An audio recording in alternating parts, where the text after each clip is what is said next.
జయ జయాద్రిసుతే జయ జయ మహేష దయితే జయ జయ చిద్గగన కౌముదీధారే.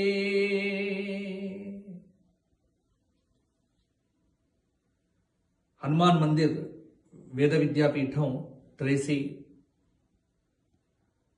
లోక కళ్యాణం కోసం అఖిలాండకోటి బ్రహ్మాండ నాయిక అయినటువంటి మహాకాళి, మహాలక్ష్మి, మహాసరస్వతి, రాజరాజేశ్వరి, అంబిక, చండిక, జగదంబిక, పరమేశ్వరి స్వరూపమైనటువంటి లలితా త్రిపుర సుందరి అనుగ్రహాన్ని ఈ లోకానికి అందించటం కోసం పరమ పవిత్రమైనటువంటి శ్రావణ మాసంలో, అందులో కృష్ణమాయ అని ఆ తల్లికి పేరు. శ్రీమద్ భాగవతంలో వర్ణించబడినటువంటి మాయ, దేవీ భాగవతంలో వ్యక్తమైనటువంటి జగజ్జనని సర్వచైతన్య రూపాం తాం ఆద్యాం విద్యాంచ ధీమహి బుద్ధిం యానః ప్రచోదయాత్. కాబట్టి అటువంటి మహామాయ అన్నారు. మనం మాయలో నుంచి బయటపడాలి అంటే ఆవిడ దివ్య చరణములను ఆశ్రయించవలసిందే.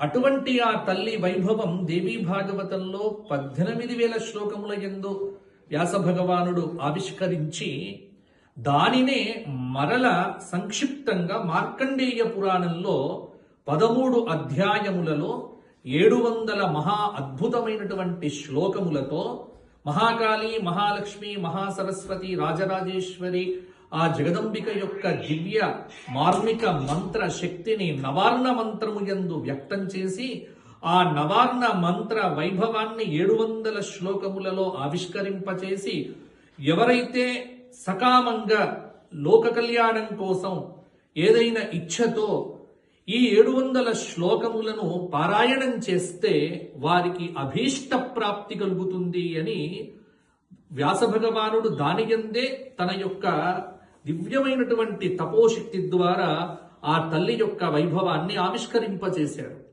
అదే లోకంలో చండీ అనే పేరుతో, సప్తశతి అనేటువంటి పేరుతో వ్యక్తమైంది. చాలా అద్భుతమైనటువంటి ఒక దివ్యమైనటువంటి మంత్ర సముదాయము.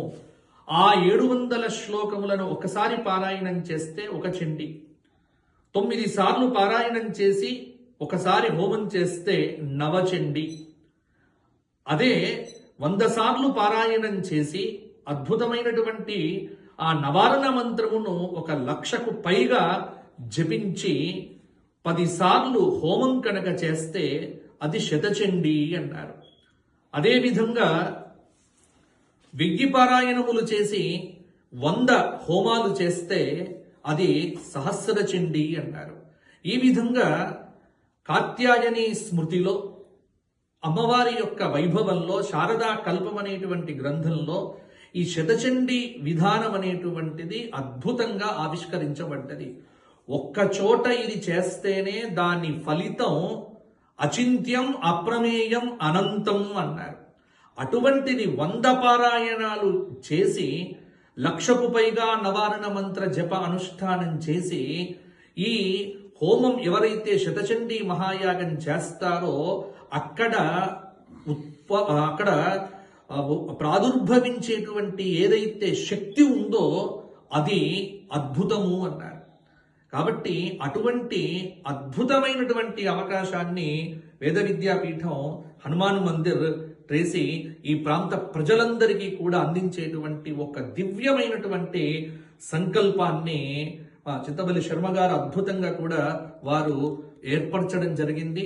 మరి ఆగస్టు 13వ తేదీ నుంచి 5 రోజుల పర్యంతం, అందులో మధ్యలో శ్రీకృష్ణ భగవానుడు అవతరించినటువంటి శ్రావణ బహుళ అష్టమి, ఎందుకంటే అష్టమ్యాం నవమ్యాం అని 12వ అధ్యాయంలో అసలు ఈ చండీ యాగం ఎందుకు చెయ్యాలి, దానివల్ల వచ్చే ఫలితాలేంటి, ఉపసర్గా నశేషాంస్తు అంటే ఎన్ని ఫలితాలు అమ్మవారు స్వయంగా తన నోట చెప్పిందో. ఎందుకంటే ఆధ్యాత్మిక, ఆదిదైవిక, ఆదిభౌతికాది త్రివిధ తాపత్రయములను తొలగింపచేసేటువంటి ఆ జగజ్జనని యొక్క ఈ దివ్యమైనటువంటి సప్తశతి పారాయణము, ఆ శ్లోకములు అవి ఒక్కసారి వింటే చాలు సమస్తమైనటువంటి దురితములు తొలగిపోతాయి.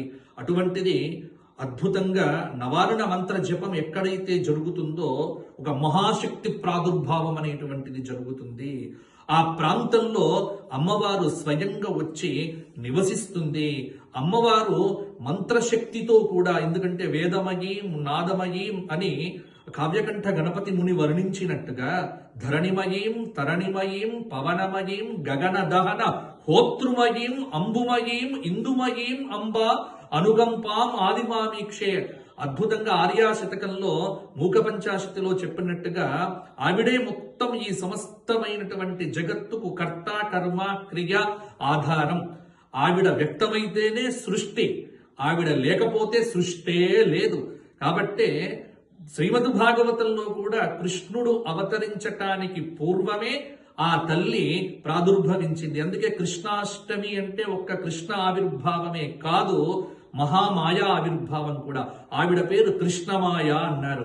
అటువంటి కృష్ణమాయ పుట్టినటువంటి భవ్యమైనటువంటి దివసమున ఇక్కడ ఈ చండీ హోమం అనేటువంటిది, శతచండీ హోమం జరగటం అనేటువంటిది మీ అందరికీ భాగ్యము, అదృష్టము.